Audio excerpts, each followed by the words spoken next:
Bienvenue à cette capsule vidéo qui abordera le sujet de la prise en charge préhospitalière des patients susceptibles d'être atteints par le coronavirus COVID-19. Dans le contexte de la pandémie qui touche actuellement le Québec, nos objectifs dans cette capsule sont de diminuer au maximum les risques que les TAP soient des vecteurs de transmission de la COVID-19 et d'optimiser leur sécurité en contexte de pandémie. Nous verrons comment mettre et retirer adéquatement les équipements de protection, l'utilisation adéquate et sécuritaire de ces équipements lors de nos interventions et les gestes à poser pour collaborer adéquatement avec les autres intervenants du réseau. Comme mise en contexte, parlons du mode de transmission. Ce virus se transmet de plusieurs manières. La transmission se fait via un contact direct avec les muqueuses des voies respiratoires supérieures et les conjonctives. Ce type de contact peut être la conséquence d'une simple poignée de main avec une personne infectée. Il peut également être la conséquence d'un contact avec un objet contaminé par le virus. Selon le site web québec.ca, en général, les coronavirus ne survivent pas longtemps sur les objets, soit 3 heures environ sur les objets inertes avec des surfaces sèches et 6 jours sur des objets inertes avec des surfaces humides. Selon les données scientifiques, le virus de la COVID-19 se transmet de façon prédominante par gouttelettes lors d'un contact prolongé. Il se transmet également lors d'un contact direct avec les gouttelettes respiratoires, lors de l'atout ou d'éternuement de la personne infectée. La transmission aérienne, c'est-à-dire par fines gouttelettes en suspension, dite aérosolisée, est probable et prise en compte en préhospitalier. Certaines de nos interventions peuvent générer ces fines gouttelettes et favoriser la transmission aérienne. Pensons à la nébulisation, la RCR et l'oxygénation avec masque facial. Le COVID-19 étant un nouveau virus, la situation est dynamique et ces informations pourraient être mises à jour et bonifiées ultérieurement. Les moyens de protection efficaces pour vous protéger et éviter d'être un vecteur sont directement en lien avec le mode de transmission de la COVID-19, soit la transmission par contact, par gouttelette et aérienne. Différents équipements doivent être utilisés de façon complémentaire. Voici ceux que vous devrez utiliser pour aller au chevet d'un patient susceptible d'être atteint par le coronavirus. Une blouse anti-éclaboussure, 2 paires de gants à poignets longs, un masque N95, des lunettes de protection et une visière. La situation étant dynamique, nous vous présentons ici tous les équipements qui sont à votre disposition. À ce jour, les connaissances disponibles démontrent que la visière n'est pas obligatoire. Elle peut être utilisée par le paramédic qui porte des lunettes pour sa vue et qui n'a pas de lunettes de sécurité adaptées à sa vision à sa disposition. Elle peut également être utilisée de façon complémentaire avec les lunettes de sécurité. Vous serez informé par bulletin clinique s'il faut adapter notre approche en ce sens. Concernant les blouses, plusieurs modèles à usage unique ou non sont sur le marché. Elles n'ont pas toutes le même niveau d'efficacité. Assurez-vous d'avoir à votre disposition un modèle anti-éclaboussure qui ne laisse pas passer les liquides. En début de quart, prévoyez dans l'habitacle le matériel requis pour l'application de notre séquence de prise en charge des patients susceptibles de présenter la COVID-19. Il faut un sac biohazard, 2 blouses anti-éclaboussure, 2 masques N95, 2 paires de lunettes, une bouteille de solution antiseptique pour les mains et 2 visières. La disponibilité d'équipements de rechange, de solutions antiseptiques pour les mains et d'un sac biohazard dans l'habitacle du véhicule sont des éléments essentiels à l'application de notre séquence de prise en charge. Ils permettront au conducteur de retirer ses équipements de protection de façon sécuritaire avant de quitter les lieux de l'intervention et de se rééquiper à l'arrivée au centre hospitalier. Il est à noter que des équipements de protection doivent tout de même être disponibles dans la cabine de soins. Pour prendre la décision d'appliquer le protocole en lien avec la COVID-19 et revêtir leurs équipements de protection, les paramédics devront avoir objectivé les critères d'inclusion au déclenchement. Ces critères ont été transmis par communiqué clinique.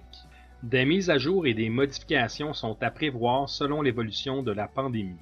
Ces critères auront peut-être été objectivés lors de la prise d'appel, sinon ils le seront au moment de l'évaluation initiale à 2 mètres du patient. Il faut donc faire une évaluation initiale à 2 mètres de tous nos patients afin de valider les critères de déclenchement du protocole et l'application de la séquence de prise en charge avec l'utilisation des moyens de protection adéquats. L'objectif de cette évaluation est d'éviter une contamination par contact ou par gouttelette alors que nous ne sommes pas protégés. Au besoin, les paramédics demanderont aux badauds potentiellement contagieux de s'éloigner afin de pouvoir s'approcher à 2 mètres du patient. Est-ce que vous avez de la difficulté à respirer? Oui. À ce moment, les paramédics pourront questionner le patient pour valider les critères de déclenchement. Lorsque les critères sont présents, ils demandent au badaud de rester éloigné et se retirent pour aller préparer le véhicule à recevoir le patient et revêtir leurs équipements de protection. Afin de préparer le véhicule à recevoir le patient susceptible d'être atteint de la COVID-19, les paramédics doivent faire quelques étapes. Il faut fermer la porte ou la fenêtre séparant l'habitacle de la cabine de soins, mettre en marche la ventilation à pression négative du véhicule, positionner la bouteille de solution antiseptique pour qu'elle soit accessible et utilisable par la porte passager du véhicule sans toucher aux composantes de l'habitacle. Il faut également prendre le sac Biohazard et le positionner pour qu'il soit accessible par les portes arrière de l'ambulance, sans être dans la trajectoire de sortie de la civière.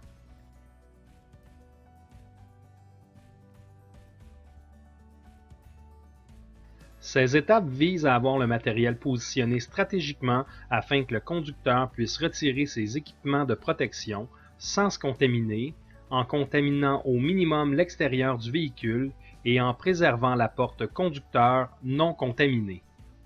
En plus de préparer les équipements de protection, il faut prévoir et sortir le matériel d'évacuation pour minimiser la contamination par contact indirect. Dans la même logique, si vous avez les cheveux longs, attachez-les.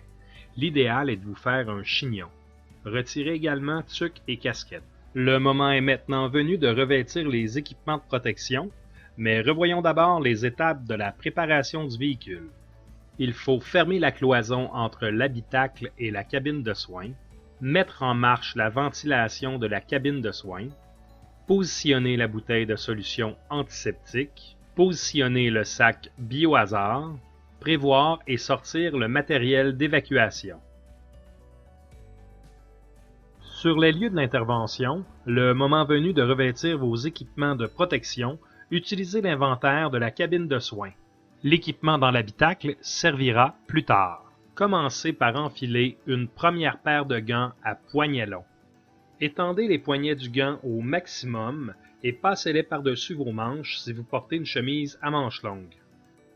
Ensuite, enfilez la blouse anti-éclaboussure. Il faut l'enfiler par devant. Nouez les cordons du haut derrière votre cou. La boucle terminée, assurez-vous que les cordons sont par-dessus la blouse. Avant de nouer le deuxième cordon, demandez à votre partenaire de fermer votre blouse le mieux possible à l'arrière. La boucle terminée, encore une fois, assurez-vous que les cordons sont à l'extérieur.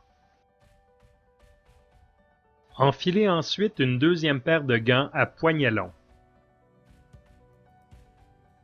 Passez les poignets par-dessus les manches de votre blouse anti-éclaboussure en les étendant au maximum.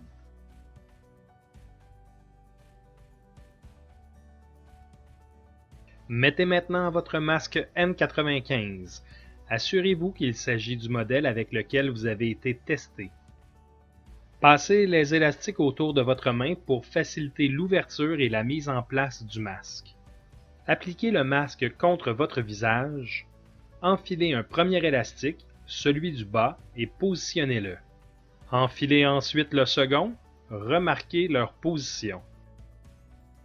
Finalement, vérifiez l'étanchéité de votre masque. Mettez maintenant vos lunettes de protection. Si elle est requise, mettez maintenant votre visière. Appliquez-la au milieu de votre front et ajustez la courroie. De retour au chevet, si possible, demandez au patient de tendre le bras, de tourner la tête et remettez-lui un masque. Expliquez au patient comment appliquer le masque adéquatement. Si possible, demandez au patient de garder les mains sur lui et d'éviter de toucher à quoi que ce soit. Procédez à l'évacuation en évitant les contaminations par contact et faites attention à vos équipements. Avant de prendre le volant, le paramédic 2 devra se dévêtir. Il prend d'abord le sac Biohazard. Il referme les portes du véhicule en manipulant uniquement les poignées. Ensuite, rangez le matériel d'évacuation. Il faut le ranger en portant nos équipements de sécurité. Refermez les portes par les poignées. La décontamination sera plus aisée. Préparez le sac Biohazard en repliant les rebords pour qu'il demeure ouvert. Le déshabillage se fait hors du véhicule pour minimiser la contamination par gouttelettes. Retirez ensuite la deuxième paire de gants. Pincez le poignet et retirez en laissant les doigts engagés. Ainsi, les doigts du premier gant seront utilisés pour retirer le second. Assurez-vous que l'extérieur des gants n'entre pas en contact avec l'intérieur et la première paire de gants. Retirez maintenant la visière et ou les lunettes de protection, minimisez le contact de vos mains avec ces derniers et prenez grand soin de ne pas toucher votre masque N95 et votre visage. Si vous portiez des lunettes réutilisables, déposez-les au sol. Il faut maintenant retirer la blouse anti-éclaboussure. Il y a essentiellement deux méthodes pour libérer les cordons. Ils peuvent être détachés ou rupturés. Pour rupturer les cordons au cou, prenez-les à la base en touchant uniquement les cordons et l'extérieur de la blouse. Tirez pour rupturer. Pour défaire la boucle, agrippez les cordons, éloignez-les de votre col, trouvez leurs extrémités et tirez pour détacher. Rabattez maintenant les cordons vers l'avant en les éloignant de vous. Détachez ou rupturez maintenant le cordon à votre taille. Soyez incliné vers l'avant pour éviter le contact des cordons avec votre uniforme. Agrippez la partie avant de la blouse et tirez pour retirer délicatement en déroulant les manches. Saisissez l'intérieur de la blouse et retirez la deuxième manche. En manipulant l'intérieur de la blouse, enroulez-la sur elle-même. L'objectif est de capturer le virus dans la blouse et de minimiser les contacts avec ses zones les plus contaminées. Il faut donc travailler incliné et maintenir la blouse éloignée de notre corps. Disposez maintenant dans le sac. Fermez maintenant le sac Biohazard en utilisant la technique du coup de cygne.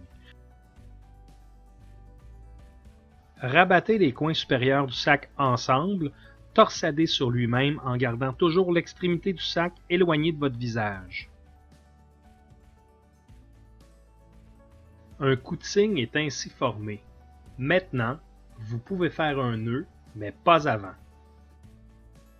Retirez maintenant un gant de votre première paire de gants. Avec la main gantée restante, prenez votre gant retiré, vos lunettes et le sac Biohazard. Main dégantée, ouvrez la porte de la cabine de soins et déposez le sac Biohazard avec les lunettes et le gant souillé. Retirez votre dernier gant et déposez-le sur le sac Biohazard dans la cabine de soins. Fermez la porte. Ouvrez la porte passager de l'habitacle avec la même main que la cabine de soins. Lavez-vous les mains. Le N95 est gardé pour conduire le véhicule. Ne vous touchez pas le visage. Fermez la porte, mettez-vous au volant. Ce sont là les étapes de déshabillage sur les lieux de l'intervention. Vous devrez adapter cette séquence si vous travaillez avec un véhicule où le rangement de la civière chaise est accessible par la porte d'accès latérale de la cabine de soins. La porte sera ouverte de l'intérieur par le paramédic au chevet du patient. Le paramédic 2 rangera la civière et procédera à son déshabillage. S'il est impossible pour le paramédic 1 d'ouvrir la porte, le paramédic 2 le fera de l'extérieur sans se déganter.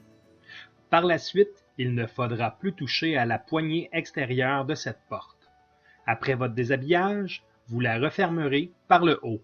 Au terme de la séquence de déshabillage, selon le matériel utilisé pour l'évacuation du patient, seule la poignée de la porte conducteur peut être considérée non contaminée. Lors de votre remise en service, vous devrez entre autres décontaminer toutes les poignées extérieures et toutes les autres parties du véhicule que vous aurez touchées.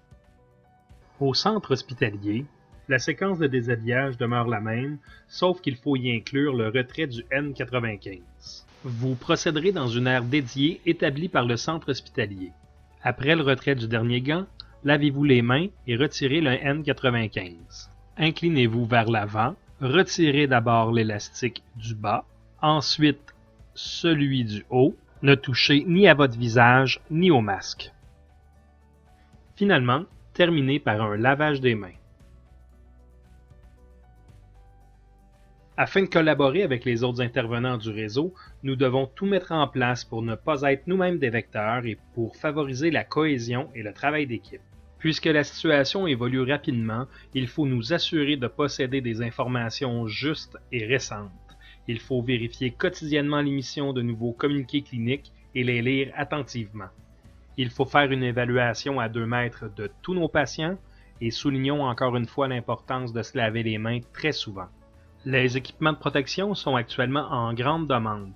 Afin de gérer les inventaires de façon optimale, il faut les utiliser judicieusement, conformément aux critères émis dans les bulletins cliniques. 6560, ce serait pour un encodage à l'hôpital métropolitain.